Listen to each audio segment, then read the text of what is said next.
Sa video na ito ay pag-usapan natin ang storya ng buhay ni Cara David at kung paano siya nagsimula para maging isang broadcast journalist. Ang kanyang foundation, kung gaano rin siya kayaman, kaya tapusin ang buong video. Siya si Cara Patria Constantino David o mas kilala sa tawag na Cara David. Siya ay pinanganak noong September 12, 1973 sa Guagua, Pampanga dito sa Pilipinas. Siya ay ang pangalawang anak ng professor ng University of the Philippines, Diliman na si Randy David at ang former chairperson ng Civil Service Commission na si late Karina Constantino David. Si Cara ay nakapagtapos na cum laude mula sa University of the Philippines, Diliman na may degree na Bachelor of Arts in Broadcast Communication. Maliban sa kanyang pagiging broadcast journalist, siya ay isa ring television host at professor din siya sa University of the Philippines. Pagkatapos niyang gumraduate sa college,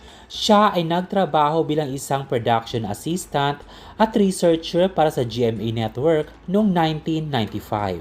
Siya ay na-promote bilang isang writer-researcher para sa program na Emergency at nag-host sa Huling Hirit. Ito ay isang regular 2-minute segment sa araw-araw na balita na ang ginagawa ay ang adventure-oriented at inspiring features. Si David ay nakapag-host ng iba't ibang public affairs programs tulad na lamang ng Case Unclosed, isang documentary program na nag-i-investigate sa mga unsolved cases at mysteries.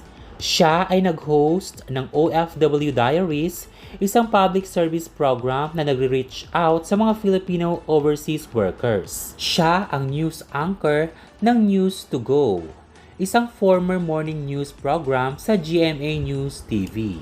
Siya ay ang nag-host ng informative show na Pinas Sarap. Noong January 2018, si Cara at ang singer-songwriter na si LM Cancio ay nagpakasal. Pinalitan niya si Jessica Soho bilang host ng Brigada noong June 11, 2019. Noong June 30, 2022, inanunsyo na si Cara ang mangunguna sa Department of Journalism ng University of the Philippines sa Diliman College of Mass Communication bilang kanilang chairperson. Si Professor Cara ay merong mahigit 100 documentaries sa kanyang pangalan. Sa Bitay, siya ay tumulong para matigil ang pagpatay sa mga nakakulong para sa kanilang parusang kamatayan. Para dito, siya ay na-honored bilang isang Investigative Journalist of the Year by the Rotary Club of Manila. Sa documentary na Celda Inocente, si Cara ay pumasok sa mundo ng mga batang pinanganak at pinalaki sa loob ng presuhan. Ang pelikulang ito ay ang nakapanalo sa kanya ng International UNICEF Child Rights Award, kung saan ito ay ang pinakamaganda at mahigit 100 entries mula sa buong mundo. Sa butot balat, siya ay nag-explore sa state ng malnutrition sa bansa at ang realidad ng extreme inequalities at ang absence ng concrete and cohesive nutrition and population policy na naging resulta ng isang state na hindi malayo na parang kapareho ng Africa. Para sa documentary na ito, siya ay ang napili bilang isa sa mga 20 finalists para sa Japan Prize. Siya ay nanalo ng silver medal at sa US International Film and Video Festival. Ang ambulansyang DEPA ay tungkol sa lack of access ng health services ng mga Mangyan tribe na nakatira sa Mindoro Oriental. Na-document ni Cara ang paghihirap ng mga Mangyan na kailangan nilang kargahin ang kanilang mga kasamahang may mga sakit sa loob ng 8 hours para makapunta lamang sa pinakamalapit na hospital. Ang documentary na ito ay nanalo ng Peabody Award. Si Cara ay ang pangalawang Pilipino na nanalo ng ganitong recognition. Noong 2007, si Cara ang napili bilang isa sa mga Outstanding Young Men o TYOM ng bansa.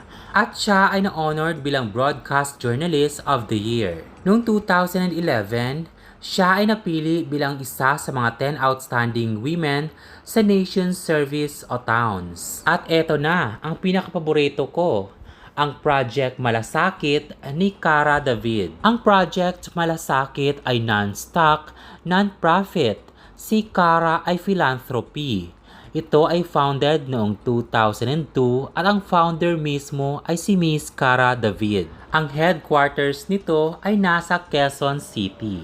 Ang foundation na ito ay nagpapadala sa mga mahihirap na batang Pilipino para makapunta sa paaralan. Ito ay nagsimula at papasok sa community outreach program para makapagbigay ng mga pagkain, medisina at school supplies sa mga remote communities na hindi maka-access ng basic government service. Ang Project Malasakit ay meron na ngayong 30 scholars. Mostly karamihan dito ay mula sa child laborers at mga victims ng child abuse. Tulad na lamang nito, isang child diver noon sa Pangasinan na pinasok ni Cara David sa scholarship ng Project Malasakit. Ngayon ay nakapagtapos na ng BS Marine Transportation. Ito naman, grade 4 pa lang daw siya nang tinulungan ni Cara.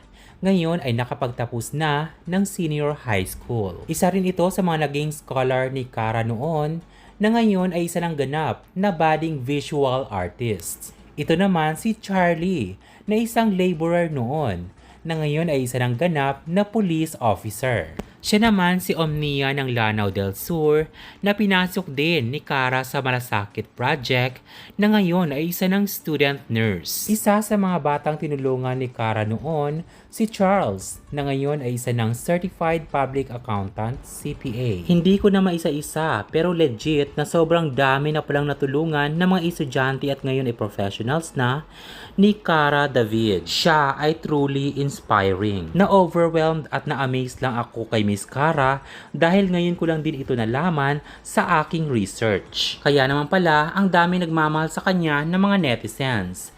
Mga students and professors ang nagre-request sa kanya para maging resource o guest speaker sa iba't ibang colleges and universities.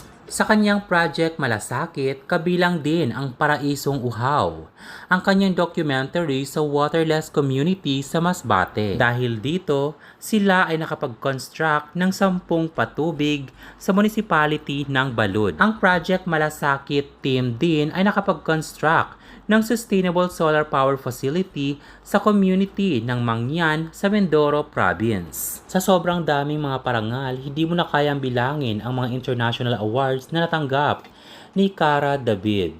Tulad na lamang ng UNICEF, Japan International Prize, US International Film and Video Festival, New York Film Festival at nanomina pa nga siya noong 2013 sa International Emmy Awards. Sa local, kasali na dito ang US TV Awards, Mass Media Awards, PMPC Awards at napakarami pang iba. Maraming mga fans niya at followers ang nagtatanong kung gaano nga ba kayaman ngayon si Miss Cara David. Sa loob ng more than 30 years na niya sa GMA sa serbisyo at sa iba pang mga trabaho, ang estimated net worth niya ay umabot na sa 200 hanggang 250 million pesos. Ngayon lamang 2025, tila nagkatotoo nga ang birthday wish ni Miss Cara David. At yun ay nabasa ko lamang sa mga comments na ayon sa mga milyon-milyong Pilipino.